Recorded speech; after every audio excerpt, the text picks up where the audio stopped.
pelukis poster film.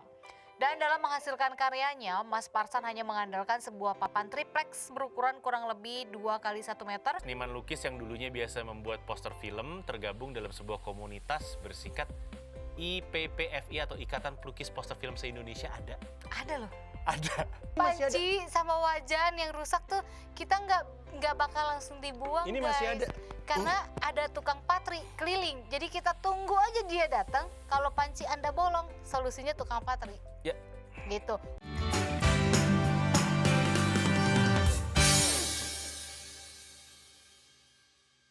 Welcome back to the show, it's Hai Indonesia, berbagi cerita dan berita untuk Indonesia lebih baik. Cadel, maaf, pelo apa L, R dan L-nya ke bawah. Hai, ada saya Ditan Sudiro di sini, ada rekan saya juga Nuka Aswita. Ketawa aja loh. Iya, gue ketawa aja. Jadi ingat bayi ajaib, ingat lu. Kita lagi ngebahas tentang film gitu kan. Lebih tepatnya kayak perkembangan teknologinya dan digitalisasinya sih. Iya, tadi gitu tuh kita kan. lagi ngebahas tentang ini poster film yang masih digambar manual gitu Iya, kan. karena zaman dulu begitu semuanya guys ya. Zaman lu. Enggak lah, zaman lu juga, lu lebih tua dari gue, udah. Oke, dan ternyata tuh kan kalau dulu kan masih manual dan sekarang udah proses digitalisasi kan, kayak nyetak poster film dan lain-lain. Ternyata digitalisasi ini nggak hanya mempengaruhi industri perfilman dari segi produksi atau distribusi konten aja. Sebenarnya kalau pada cakupan lebih luasnya nih guys ya, dalam hal ini sarana untuk menikmati tontonan yang ada layaknya bioskop. Bahkan hingga bagian promosi kayak poster film, ini juga mengalami perubahan yang sangat berarti. Jadi selain bisa nonton lewat Netflix dan lain-lain itu, Disney dan lain-lain, kita juga ngelihat perubahannya yang poster film itu masih jarang banget yang mempertahankan pelukis. Ya langsung ya. Apa sih yang bahasanya bikin- pelukis, Iya, pelukis poster film ya? Pelukis poster film Ya kan gitu. bahasanya itu kan. Dan Iya. masyarakat Indonesia yang pernah melalui masa-masa kehidupan muda di tahun 1980-an, bukan saya, bukan Nuke, atau setidaknya tahun 2000-an awal. Oke, itu saya. Ini pasti paham banget, ngelihat banget wujud perubahan ini kejadian ya. Dulu tuh bioskop tuh belum dikelola oleh perusahaan yang memiliki jaringan luas di hampir di seluruh Indonesia. Biasanya bioskop tuh milik pribadi. Biasanya tuh hadir dalam bentuk pengelola berbeda di masing-masing kota. Dan gak lupa bagian paling ikonik adalah poster promosi film yang gak dicetak secara digital tapi dibuat dengan cara dilukis pakai lukisan tangan di atas sebuah kain khusus atau papan triplex oleh sejumlah seniman lukis. Ya, tapi kalau kini kan zamannya tentu udah beda ya. Teknologi juga udah makin maju. Jadi sejak awal hingga pertengahan dekade pertama setelah tahun 2000, ciri khas tersebut perlahan mulai tergerus dengan lahirnya kemajuan teknologi yang menawarkan cara lebih mudah dan seirama dengan perkembangan zaman. Sudah pasti nih, hal tersebut juga berdampak bagi para seniman yang di masa lalu menggeluti pekerjaan di bidang tersebut. Dan kini profesi seniman pelukis poster film bioskop sudah nyaris hilang, bahkan sampai tidak ada ya. Karena satu-satunya sosok yang tersisa di bioskop yang juga masih mempertahankan sedikit nuansa bioskop di masa lampau, yakni ada Mas Parsan. Itu adanya yang tadi di Purwokerto ya, di Raja Wali Cinema gitu, di Jawa Tengah. Dan kalau bisa dibilang kalau Mas Parsan ini merupakan sosok terakhir sekaligus satu-satunya yang tersisa dari kalangan yang sejak dulu bekerja sebagai seniman pelukis poster film.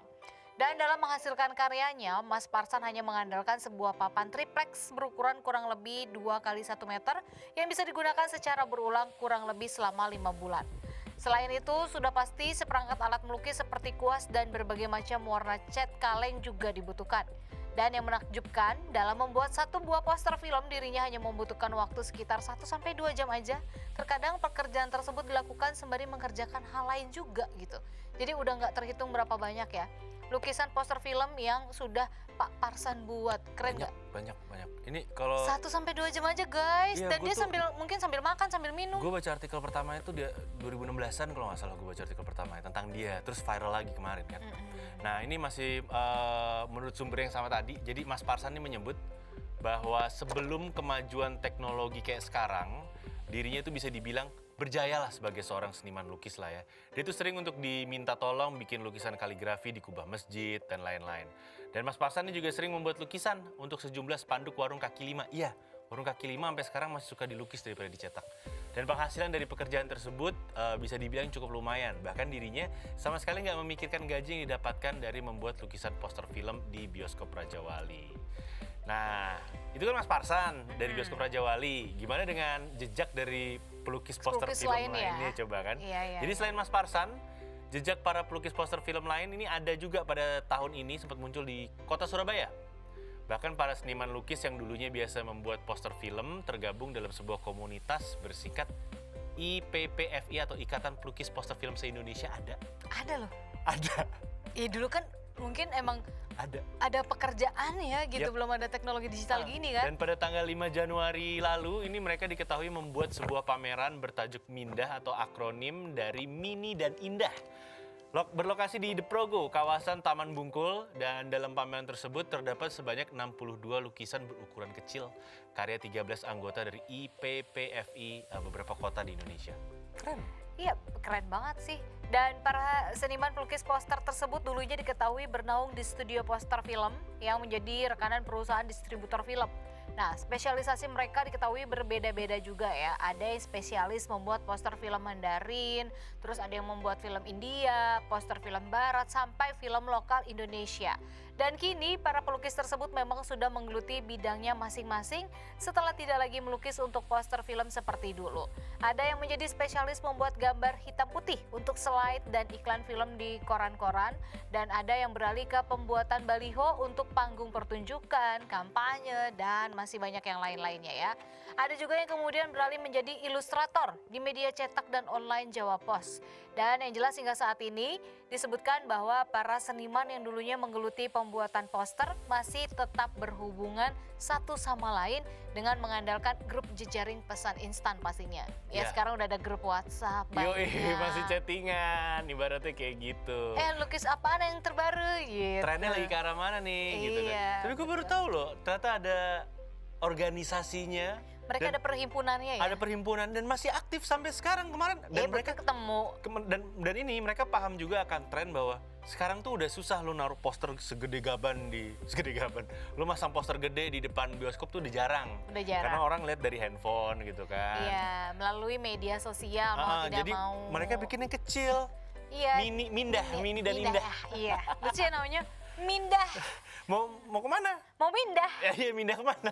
Enggak, kalau ini kita beda lagi mindahnya Mini dan nih. indah gitu Iya ibaratnya ya. Gitu. Oke, kita Mini masih dan indah. Iya elah. Asik mindah disingkatnya. Boleh tuh, kali mau punya anak dikasih nama Mindah. Singkatannya itu ya. Mini dan indah. Jangan ntar anak lu Mini lagi. Kita masih bakal ngebahas yang berkaitan dengan dunia film setelah yang satu ini ya, tetap di Hai Indonesia. Berbagi cerita dan berita untuk Indonesia lebih baik.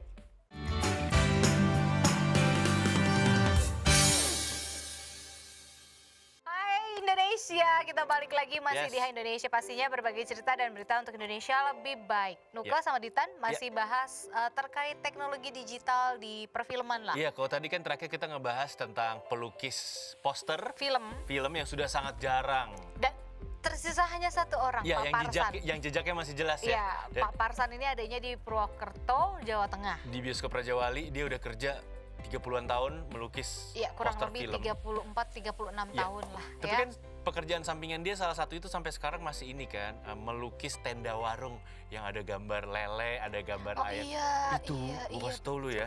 Itu di dalam dunia persilatan warung di Pulau Jawa lah ibaratnya. Itu mereka nggak suka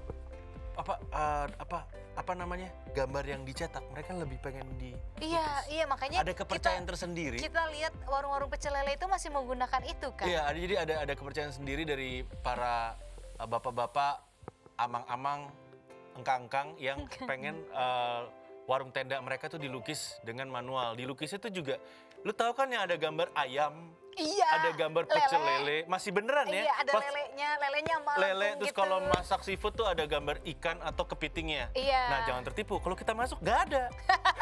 Udah dimasak. Udah dimasak ada. Kecuali pecel lele ya, lele yang berbentuk lele kalau kita pesan baru digoreng. Iya, yang maksud gue gitu, lu ke dalam nggak ada yang di luar. Iya, nggak Datang-datang ada. udah dimasak. Nah, Iya. itu menurut kepercayaan masih suka dengan bentuk lukisan. Gue pernah baca artikelnya. Betul. Biasa Karena lu tuh kan tahu ya, gue suka baca artikel yang aneh-aneh.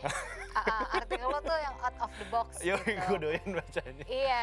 Nah, kalau berbicara teknologi digital yang kita kenal hari ini memang sudah membuat kemajuan pesat sih bisa dibilang bagi umat manusia ya. Teknologi membawa berkah banget dan memudahkan kita melakukan berbagai banyak hal. Tapi kemajuan peradaban manusia ini juga berimbas nih pada sejumlah pekerjaan yang ikut punah karena tergantikan oleh teknologi yang lebih maju. Kira-kira profesi pekerjaan apa aja ya yang mulai hilang dengan adanya tergerus zaman gitu kan? Nah ini ada beberapa di antaranya yang akan kita spill ke kalian. Yang pertama nih, iya dulu iya banget nih. Ada banget di zaman gue kecil. Tukang isi ulang korek gas keliling. Iya. Coba bayangin korek gas. Dulu tuh ada tukangnya. Ada tukangnya kalau kita mau isi ulang gitu. Nah mungkin kalau kalian para milenial belum pernah menemukan, ya karena Gen Z sekarang udah nggak tahu, taunya beli aja langsung ada Beli baru. gas aja, beli gas sendiri. Iya beli sendiri. Nah ini adanya nih di awal tahun 1990-an ya millennials. Karena memang masyarakat saat itu masih banyak menggunakan korek api batang dibanding korek gas. Karena waktu itu memang harganya yang cukup mahal, gak seperti sekarang udah dijual murah.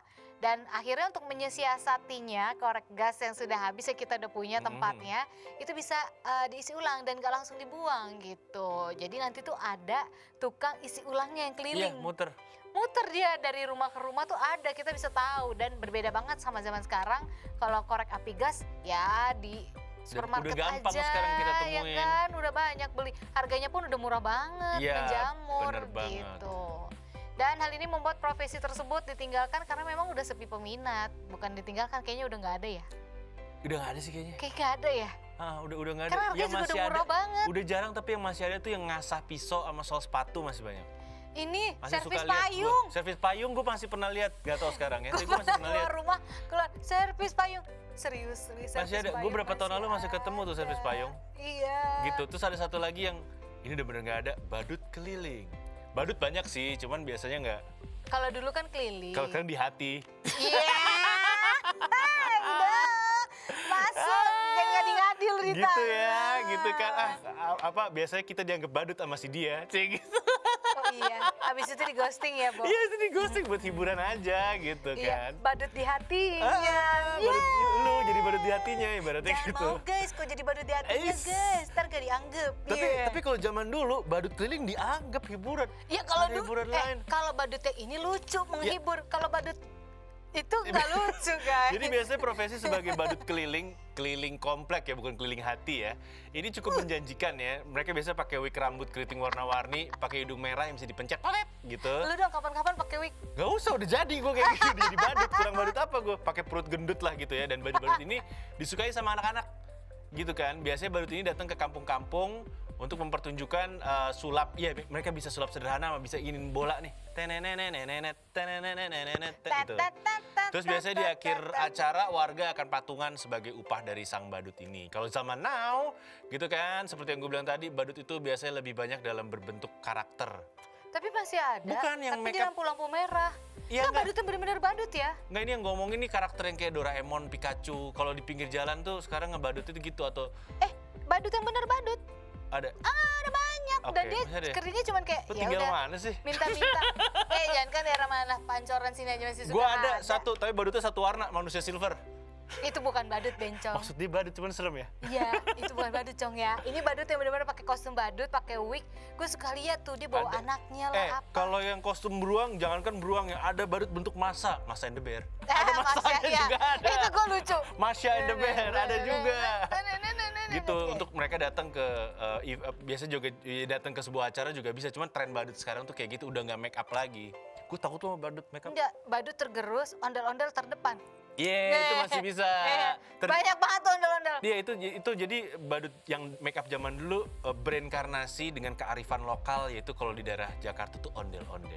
Ondel tuh dari dulu gua kecil pun udah ada. Sekarang masih ada. Kadang bikin macet di lampu merah. Iya, yang udah nggak Dia ada. nyebrang guys, dan dia nggak bisa kenceng. Teng. Ya, Iya, karena nggak lihat, nggak bisa kenceng, nggak lihat. Dalam hati gini, ya ini mah keburu lampu merah Atau lagi sekarang gue. ada terjemahan juga dari ondel-ondel sudah berevolusi itu kalau di Jakarta Selatan jadi boneka mampang.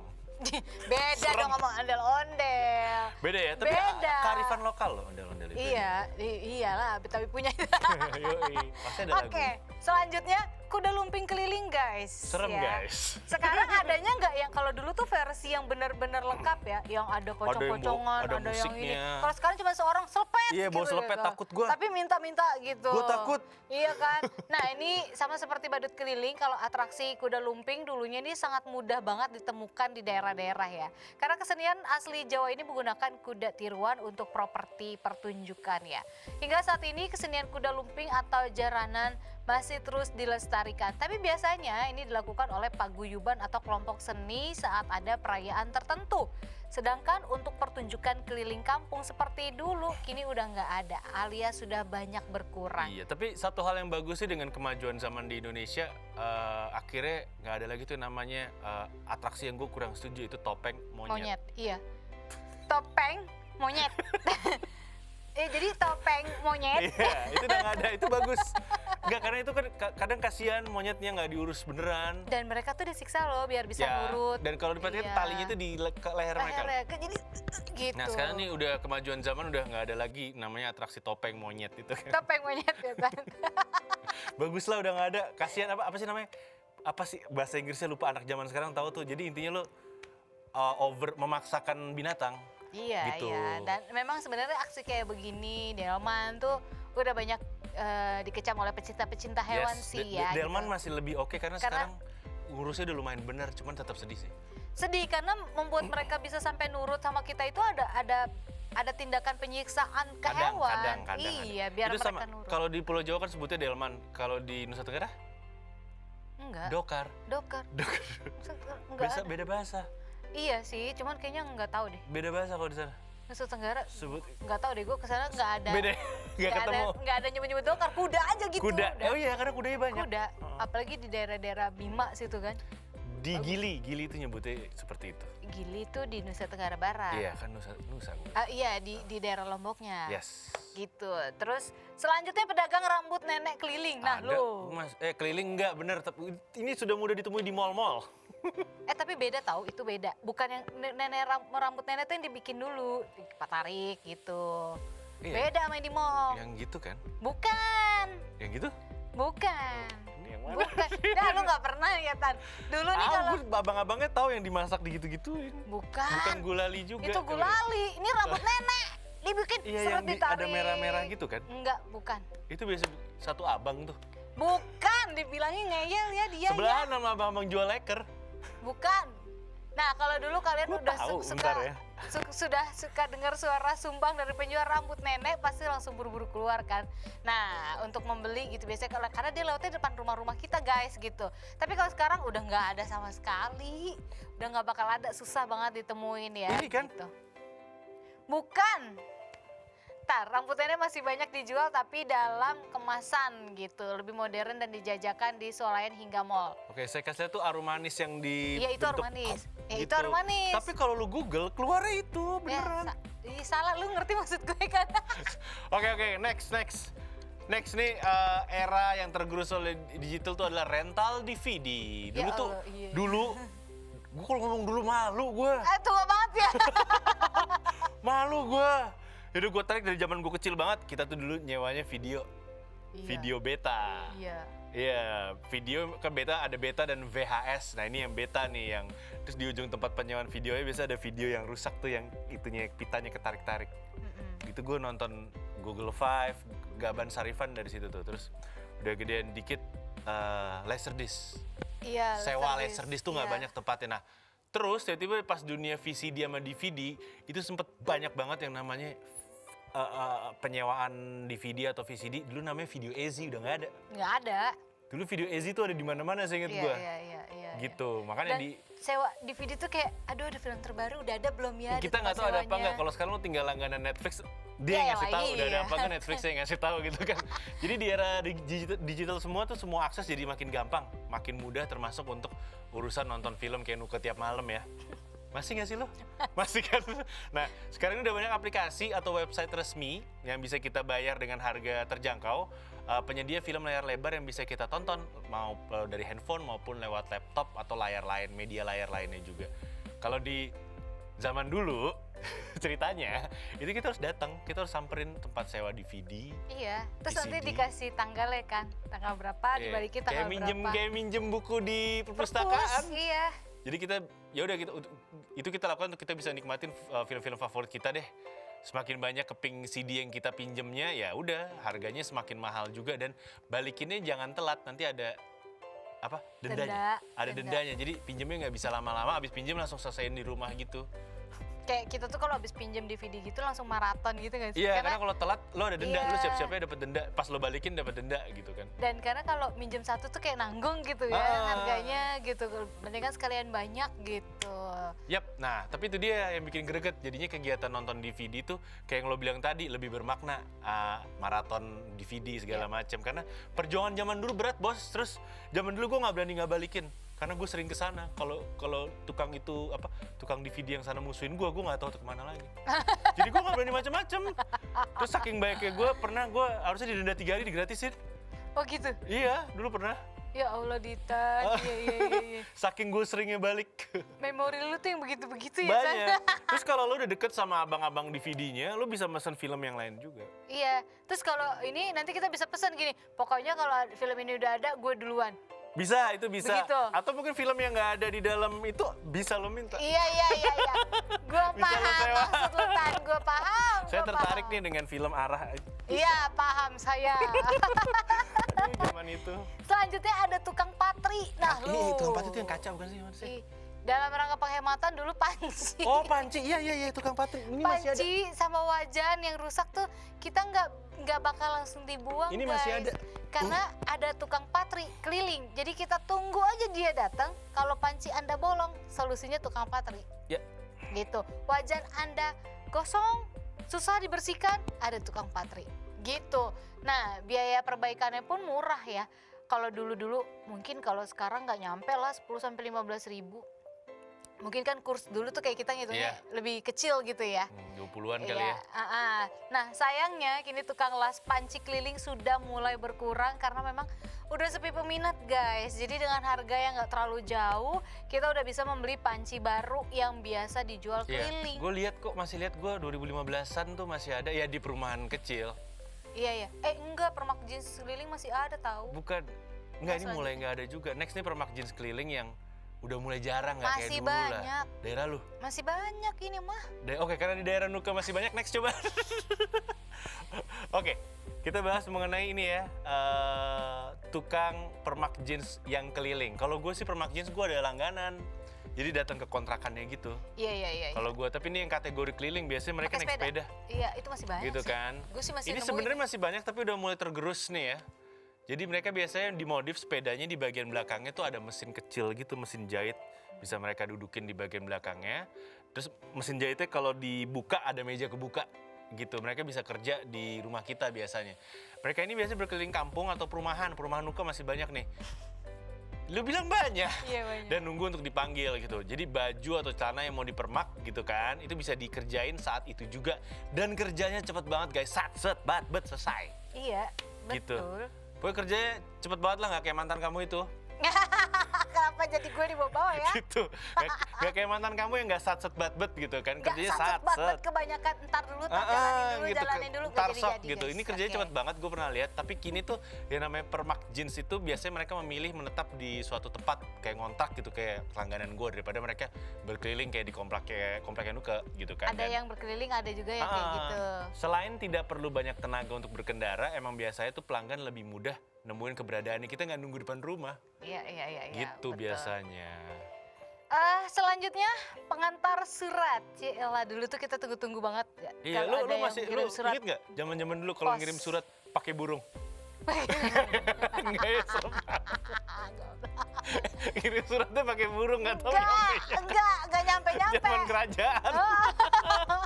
Lu ditipu sama film ya kan. Nah kalau sekarang kan teknologi email yang menggantikan surat fisik ya. Informasi tagihan kartu kredit dan lain-lain, orang tidak lagi membutuhkan jasa pengantar surat guys. Jadi kalaupun kalian membutuhkan layanan antar, biasanya untuk dokumen dan tidak mungkin dikirim secara online, tapi jumlahnya tidak sebanyak surat seperti dahulu.